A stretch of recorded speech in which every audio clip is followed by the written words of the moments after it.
For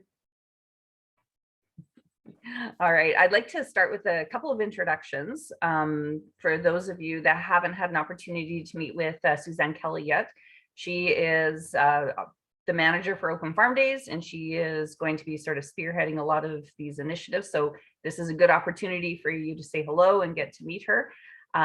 Suzanne has a great history. She has 30 years in ag, working for ag societies, and lives here in Calgary. So we are absolutely delighted to have Suzanne as part of the team.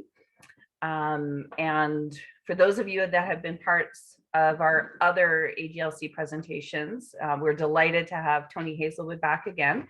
And Tony has graciously agreed to be part of our Open Farm Days team and handles all of the permitting and information for our Open Farm Days farms. So a very big thank you to you, Tony. And helping us sort of navigate all these interesting rules and regulations to make sure that we've got awesome events with all the right things in place.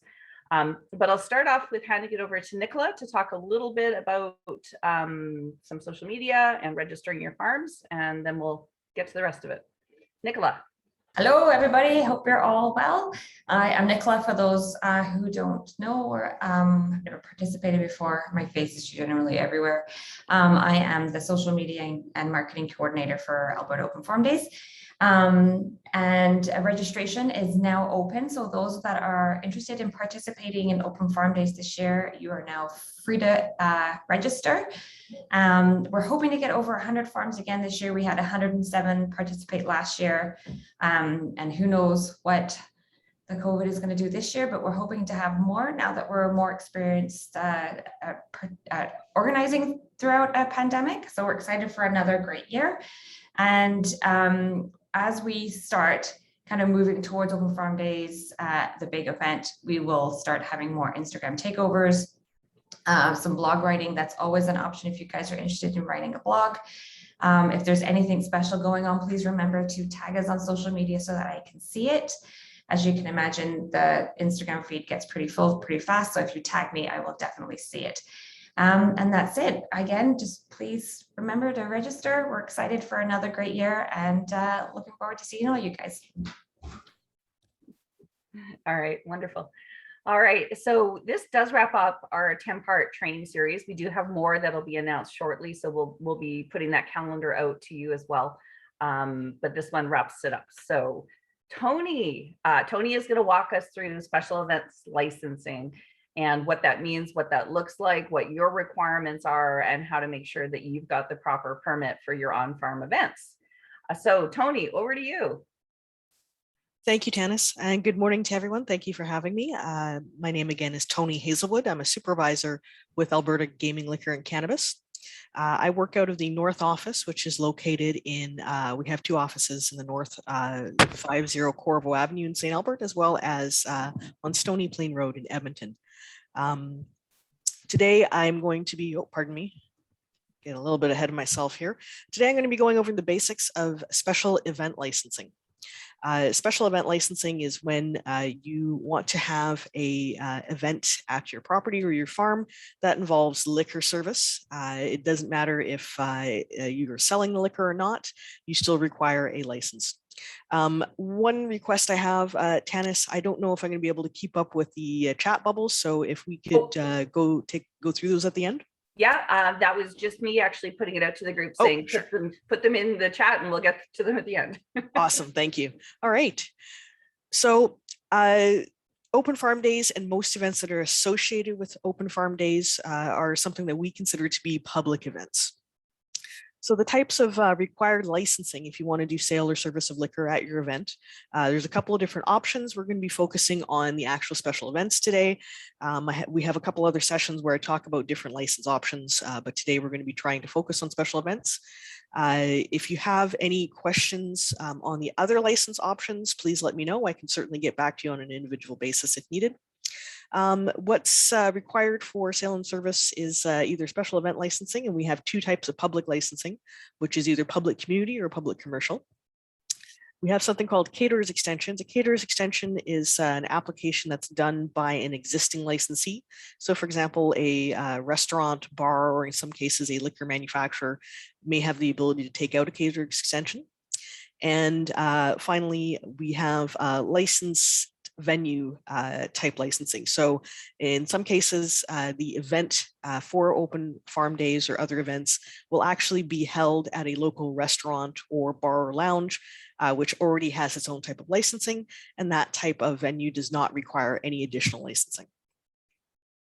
Okay, so any event other than an event that takes place at your home where liquor service is occurring needs a liquor license in this jurisdiction.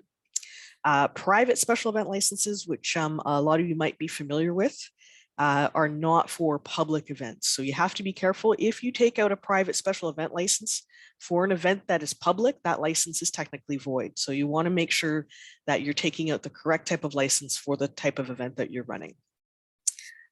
What we mean by a public special event is that if your event is open and advertised to the general public, or the general public has full access to the event, we deem that to be a public event. And we test this. If we have a licensee who we're not sure if they took out the right type of license, we will dispatch inspectors in plain clothes to actually visit the venue and see if they can get access without being challenged for any type of identification or any type of right to be there. So if you are conducting door ticket sales, if you are on social media and it's unrestricted and everybody can see your posts and you're advertising your event, that is deemed a public event.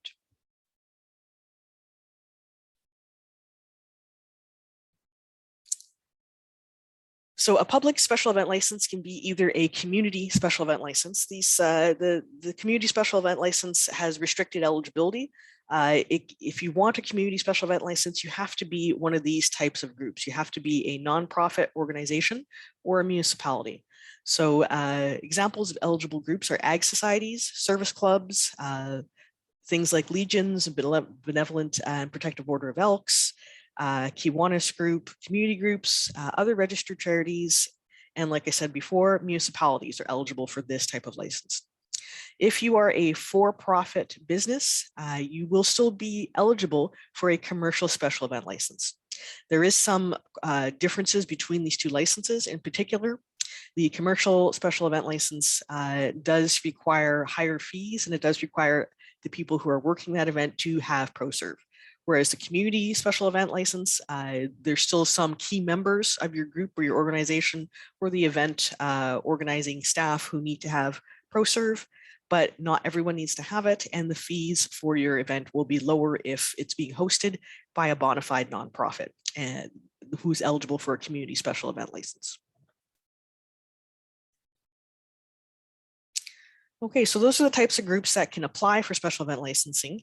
Now, here are the types of venues that the HLC will approve for special event licensing. Permanent structures, things like just regular buildings, 4 walls and a roof, halls, community halls in particular, and other types of permanent structures. Semi-permanent structures, things like constructed bleachers, tents, and other temporary structures. Areas defined for the event. Usually the old term for these is beer gardens. And I'm going to take a moment and explain here. HLC does not have beer garden legislation. We don't demand that special events have beer gardens per se. What we state is that if you're going to have a special event, it has to be staffed and it has to be defined. Whether that definition is done by full height walls, or if we're just talking planters, snow fencing, stanchions, types of temporary, easy to break down barriers, they will both qualify, but you do have to have a defined area of consumption and service so that your customers know where they can legally consume liquor and possess liquor. Municipally approved public areas, again, need to have some sort of definition. You have to designate a service area, and other venues as approved by HLC that don't meet those previous definitions. You may not apply for a special event license in the following venues: places that already have a permanent liquor license. In the event that a permanent liquor licensee wants to host a special event or wants to allow someone to come in and rent the premises for a special event, they have to come to us to suspend their liquor license for that event period. If they don't, what typically happens is one or both licenses are void for that event. So you want to make sure that if you're looking at venues that you're not really familiar with, that aren't under your regular care and control, you want to make sure they don't already have some type of licensing that wouldn't interfere with your application for a special event license. They cannot take place in premises where the liquor license has been suspended or has been canceled. They can't take place in premises that has a pending application for a permanent license. This typically happens when a new restaurant or bar or lounge decides that they want to have liquor service, particularly liquor sales, before the AGLC has processed their actual license application. And we have to go to those applicants and tell them that, look, you cannot have a special event license. You taking out a special event license, in fact, jeopardizes your existing license and potentially jeopardizes your existing application. So if there's a pending application in a location, it is not eligible for special event licensing, except under some very, very limited circumstances. Places that lack any definition. We have had some previous requests to license entire properties. And the issue we have is that if we're going to license an entire property, you as a licensee, as the actual person responsible for that license, you have to supervise that entire area. So if we're talking a matter of acres and you don't have the staff to cover that much ground in terms of ensuring that your patrons are behaving themselves, that you're not serving minors, that you're not serving intoxicated patrons, if you don't have the staff to cover the area you want licensed, then you have to reduce the area you want licensed. This is kind of the reason why I think a lot of the public think that AGLC has beer garden legislation. It's because typically when a special event applicant reviews their plans and realizes, wow, we only have so many volunteers, we only have so much staff, they realize they have to reduce the footprint of where they want to serve liquor so that the existing staff are able to cover that area and properly supervise it. And finally, places where approvals of local fire, health, and local municipality approvals cannot be obtained. So if you have an area where the local fire department or the local or AHS or your local municipality or county says you cannot have, this area is not zoned for the purpose of your event, you can't hold the event here, AGLC cannot supersede any of those agencies. Okay, so some general requirements for special event license applicants. As I noted, there are different pro-serve requirements between the two different types of licenses. For the community special event license, it's just key people that need pro-serve, but for the commercial special event license, everybody needs pro-serve. There has to be some type of food service typically. For some types of events or for events that have been held in past years and experience issues or problems, we may request the applicant proceed to their local police department or RCMP to get an additional sign-off. And for commercial SELs, we do require criminal records checks be conducted on the applicant and the key people involved in that application.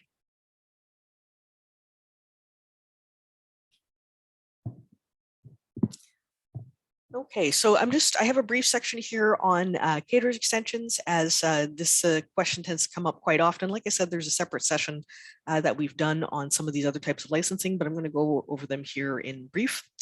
Instead of obtaining a special event license, you may choose to request the assistance of somebody with a standing license, like a local restaurant, lounge, bar, breweries and distilleries, very popular, and a lot of them do have what we call Class A licensing.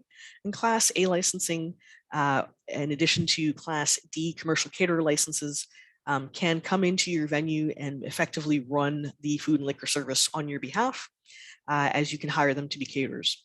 So in order to pull this off, a brewery, distillery, or other type of manufacturer needs to have what we call a Class A license. One of these three following, either a tap room, minors allowed, or minors prohibited.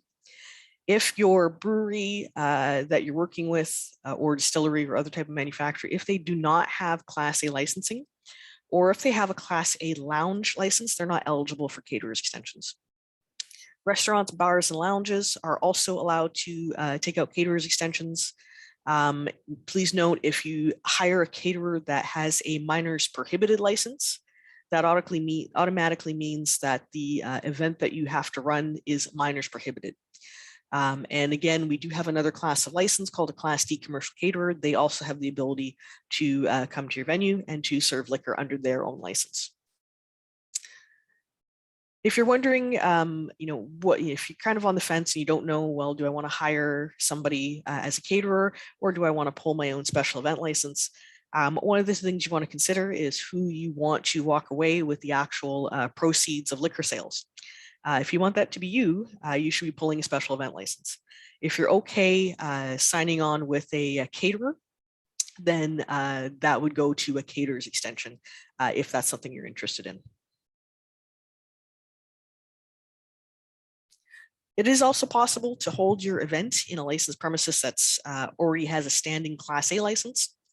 I should also advise that it is possible you may have some farm operations out there who may even be eligible for their own standing license, something we call a Class B license, which again, there's another session on. But Class B licensing is also a possibility if your venue has a lot of events and you don't find it cost effective to take out multiple special event licenses along a 1-year period. You might want to look into some more permanent licensing options. The exception here is that a Class C license although you could have a Class C come in to conduct liquor sales and service at an event, that event's going to have to be a private event. They're not eligible to cater public events. Okay, that goes over everything that I need to go through for everyone today in terms of special event licensing. I'll open the floor to any questions right now. Also, I want to advise everyone that this is my contact information up here on screen. Right now, we are transitioning from work from home back into work at the office. And the easiest way to get a hold of me, at least for the next couple of weeks here, is still going to be my email address. So please shoot me an email if you have any questions or if you need direction on where to find the special event licensing application and information on our website. If we have time, I would like to take everyone to our website briefly to go through where you can find those applications.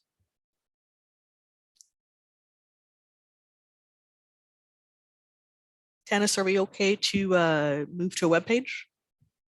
Oh, sorry. Yes, we are. I was answering, Okay. but I was muted. I do have a number of questions already. And I will just ask people to put it into the group chat to everyone because there ends up being some duplication of questions. So feel free to put it in the group. And let's go to the website and then we'll do the questions. Thank you, Tony. All right, excellent. So our website is aglc.ca. And if you're interested in applying for any type of liquor license, you just hop onto aglc.ca and you click on liquor. And as you scroll down, there's a number of options. We're going to go to liquor licenses. Now, again, there's another box here that says apply for a private special event license. Can everybody still see my screen okay? Yes. Okay, so apply. Sorry, I just see your presentation, not the website. Oh, just a sec. Bear with me 2 seconds here, okay? Let me get back to screen sharing for a moment. And just give me 2 seconds, should be able to jump back to that. Sorry, guys.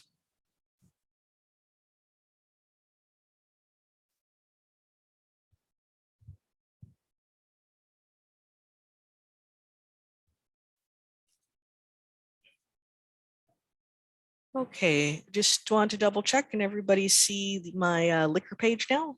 Yes, for we can. aglc.ca? Perfect. Yep, we're good. All right, awesome. Sorry about that, guys. All right, so again, once you scroll down, there's a couple different options here. Apply for a private special event license. As I indicated earlier, most of the open farm days events are going to be public. So again, if you fill out a private special event license when in fact your event is public, that license could potentially be void, and you don't want to do that. So I'm going to click on liquor licenses, and then on the right-hand side of the screen here, there are a number of different types. We're going to go to public special event licensing. And as you can see, there's the two options here: public resale, community, and public resale commercial. Again, if your event is being hosted by a nonprofit service club or a bona fide charity, I would look at the community license. And if you are a for-profit business taking out special event license, you of course want to take out the commercial special event public resale. All right, I think that's all I'm going to show you today in relation to special event licenses, and the applications for them are on this page. So at this time, if we could take some questions. Wonderful. All right. The first one, I have a local brewery in my community. Can I ask for product to be donated? Yeah, the manufacturers do have the ability by AGLC policy to provide donations. So they can do that as long as they are not donating to a for-profit entity that has liquor licensing. They do have the ability to donate product. Okay, so my follow-up question for that one would be then, so if it is if the liquor license is being held by a not-for-profit, an ag society, something like that, it is okay to donate, but if it is a farm that has taken out a personal liquor license, they can't? If it's a standing licensee, they can't donate to that standing licensee. So that would be like a restaurant, bar, lounge. Okay. In the case of, so even in the case of a for-profit, commercial SEL, you can still, they technically can still donate. Okay. Now, the way that we would facilitate that is we basically tell that brewery or manufacturer that, look, you guys, because you have a Class D, and we probably want to make sure they have a Class D license, they're able to sell off sales. Off sales, they can decide on the price, which means that they could give you a reduction, a discount that's so steep it might as well be considered free. They could charge you a nickel for a flat of beer. That's entirely up to them. In the case of when there's actual charity involved, we would consider that just a straight donation. So you could just do a donation, make sure you keep, the brewery or manufacturer would want to keep some records in case we ever had to ask any questions. But yeah, that is a possibility. I didn't know that. Well, there you go. All right, I'm working with licensed caterer. Do I need to do anything more? Well, not knowing who the caterer you're working with, I can kind of answer the question in generalities here. You want to make sure that your caterer's license is current and it's the correct type of license. As I said before, if your caterer happens to be a bar, that is that if they happen to have a minors prohibited license, that would mean your event needs to be minors prohibited, because the extension that we do for that caterer would be the extension of their existing license. And basically it's you take the existing license and you transplant it to another venue. And if that existing license has restrictions, conditions, or anything of that nature, then it would be copied over to whatever venue they're catering for. Okay, great. Do any food trucks carry licenses that they can extend? Let me put it this way. I know there are some restaurants that have Class A licenses, and those Class A licenses, they have the ability to do caterers extensions, and they may also have food trucks. That does not mean that the AGLC necessarily license food trucks. If you see a food truck that's serving liquor, there's a good chance that what we did is we did a caterers extension to the restaurant that owns that food truck. We didn't necessarily license the food truck. I hope that explains things. All right. Can we be licensed for the whole event season, June to September, instead of licensing 6 events? If you're looking for a longer license term, what I would research would be a Class B license for you. Class B license is a license we typically issue to venues such as sports stadiums, rec centers, tourist facilities, museums, libraries, and similar type businesses. Basically, any business that or any venue that you pay a fee to get into or make use of might be eligible for a Class B. So if you're looking for a longer term type of license, it probably would be cost effective for you to look at Class B licensing. It doesn't really matter if you can't make it the whole year in terms of your events. The Class B licensing it's for a 12-month period. It's for an entire year once you've achieved it. And if you decide you're just going to run your venue from May to October, for example, that's fine. All right, and Joan, on that, I'm not sure if you were at our November session with Tony, but we were looking at liquor licenses for that. So we do have the video and some information on that. So offline, just shoot me off an email and we can kind of go from there. There's a part 2 question. Can we license an outdoor kitchen built to commercial standards, one side open, same as a food truck? If we're talking about a place that has a static location, that meaning that it has an address, yeah, I don't see a reason why we wouldn't be able to entertain that. Again, if we're looking at Class B licensing, that would be a license that's a standing license if it's a permanent venue, but it would be eligible for special event licensing as well. Perfect. Now, we still have to meet the other conditions of that license. You still have to potentially get municipal approval, fire approval, health approval. And like I said, the condition for us would be that it actually has to have a fixed address, but yeah, we can do that. Yeah. And Joan, for your questions, I would suggest make sure you've got Tony's information, and we'll be sending it out as well. But just a great person to talk to offline, because Tony gets to be our point person to help us navigate all this for all the Open Farm Days farms. So we absolutely appreciate you taking on our group as a special project and making all this happen. Do we have any more questions? Because otherwise, I think that's it. Yeah, I think we're good. All right. Well, Tony, thank you so much. So I'll take this opportunity to wrap this up. As I say, we've got some upcoming training that's going to be around cluster development, working with your communities. These will all be for registered farms, so make sure that you get your registrations and everything in. I see that Nicola has put up the Open Farm Days register your farm into the chat there, so feel free to click on that and jump forward. If anyone has questions for Tony, feel free to reach out directly to Tony to help you with those licenses. And Tony, for our timing, we're usually 30 days out is ideally when we want to have your applications going in. I will nudge all our farms as I always do. I know you've stick handled things through for us in short order, but we prefer to work with that 30-day window or longer where possible. Yeah, the sooner you have your venue secured and you know what you're going to do, the sooner you put in the application is better. Always a little bit better leave extra time just in case, we have to get back to one of the approving agencies, or if there's any issues with the application, we can have those well ironed out. So we recommend at least a month in advance of your event. I think if you go to our application page, it technically says 6 to 8 weeks. That's a lot of time. We can, now I'm not discouraging you for applying in that time frame. If you have the information, you're ready to go, absolutely. But at least give us, the 30 days. Wonderful. And the other thing that I would challenge Tuller Farms and the partners is those relationships that you're looking to make with your local craft breweries and distilleries. We recommend that you start early. Wonderful to know that you can take donated product and have sort of a collaboration where you're working and promoting local products together. So absolutely take advantage of some of those things. And for those of you that didn't attend the Class B or the local artisan market, we've got lots of great information about how to get those kinds of things together for your Open Farm Days events. So looking forward to another successful season. Sorry, maybe what I can do, Tannis, is I can include the video from November session in the recap email. Sure. Would that be helpful? Yeah, absolutely. Okay, let's do that. All right. Thank you again, Tony. Totally appreciate it. Thanks again for having me. Bye-bye. All right. Bye, everyone.